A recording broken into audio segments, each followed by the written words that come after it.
बयनिसिमबो गोजोननाय जासिहरनाय थाबाय। ओमफ्राय आंना आथिङा लेंग्रा लेंग्रा जादों आरो मानो होनना बुङोब्ला नोंथांमोना निसय मैयाहाय आं मोनसे भिडिअ होनायखौ नुखादों। बेनो जादों जाहैबाय चिरां जिल्ला उगुरि बिसिडिसिनि सिङाव थानाय दिगलदं मावफारा बेयावहाय हाग्रानि मैदेरा 11टा फैनानै दंफैयो गामि गेजेरावनो सानथामसो जाफैबायनो। ओरैबायदि खेथि जाना होखाबाय सोरनिबा माइ सोरनिबा बेबायदिनो थालिर बागान ओरैबायदि मालभग बागान मा दं सुरमार खालामखाबाय आरो।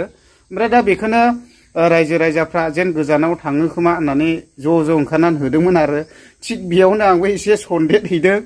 ओमफ्राय आं मैयाहाय मोनसे जायगायावहाय खाथियाव खेबदोंमोन बे हान्थु दोलालायनाया हान्थु बुलायनाया बेयावहाय स्लुइस गेट दंमोन आरो बिराद गिदिर स्लुइस गेट मावफारायावहाय। ओमफ्राय बे स्लुइस गेटनि गाहायाव मोनसे औवा बागान दं बे औवा बागानावनो दंमोन मैदेरा। ओमफ्राय खाथियावनोखा ओमफ्राय आंबो एसे खाथियाव खेबनो मोनोब्ला मोजां जागोन होननानैहाय खेबहैथिबाय।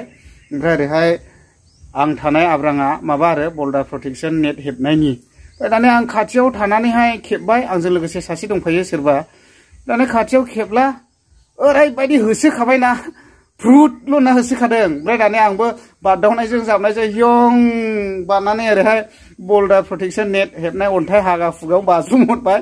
साला हान्थु खरायहैनानै हान्थुआनो ओरैबायदि बुबायना दाने। ओमफ्राय दानिया लोगो सासेयाबो बेलथायना सिखा खुख्रि बयना लालायबावदों सिखामैलाय। ओमफ्राय दाने ओरै गोलै बिबार माबायावहाय जलंगाव फुथुनानैहाय आथिं जोदांबाय थानायालाय बेबायदि जाबाय आरोखि आंना लोगोआ सासेया। ओरैबायदि मिनिथावल' जाखादों। ओमफ्राय मबाइलाबो ख्रेब आंना फुरा टेम्पारा थांजोबखादों। ओमफ्राय आं सानदोंमोन मबाइला डिसप्ले थांजोबबाय खिन्थु डिसप्लेया बायाखिसै टेम्पारा साफा आरो। ओमफ्राय बाथाबारियावबो होसोदों ओरैबायदि इन्ट्रेस्टिं जाखादों। ओमफ्राय बे बांद्राय डेन्जार जानायावहाय खेबनोनो फर्म हारायो आंने मैदेरखौसो नायनाय ना मबाइलखौसो नायना ओरै खेबबाय थानाय बिदि जायो आरोखि। ओमफ्राय दा आंना हान्थुआ ओरैबायदि बुनानै दङ नै थाबायनोहाय एसे दिन्द' एकथिनिया जादों आरोखि। ओमफ्राय भिडिअखौ जाखिनि खेबबाय मैयाहाय देखायबाय। ओमफ्राय बेबायदि डेन्जार होसोलायनाय मानायखौहाय आं देखायनाय जायाखिसै आरोखि। ओमफ्राय दा दुखुनांथावनि बाथ्रा बेफोरबायदिनो हाग्रानि जिब जुनारफ्राबो गामि ओनसोलाव फैनानै जि जायगायाव फैथावा बे जायगायावबो फैसै। ओमफ्राय भाग्य मोजां मानो होनना बुङोब्ला रावनिबो न'फोरखौहाय सिफायलि खालामाखै। जोंनाथ' ओरैना डेन्जारखा मानसिखि जाया जै फैबाथाय सोरनिबा गामियाव हाबबायबाथाय न'आ गंब्रै गंबासो बायबाय न'खरथामसोनि साननानै लाखा आरोखि। ओमफ्राय दा ओरैना एसे मोजां मोनदों आङो मैदेरफ्रा बांद्राय गाज्रि नङा। न'फ्राव हाबनानै बुफायलि खालामा खिन्थु खेथियाला हले रायज्लायजा आरोखि साफा खालामखायो।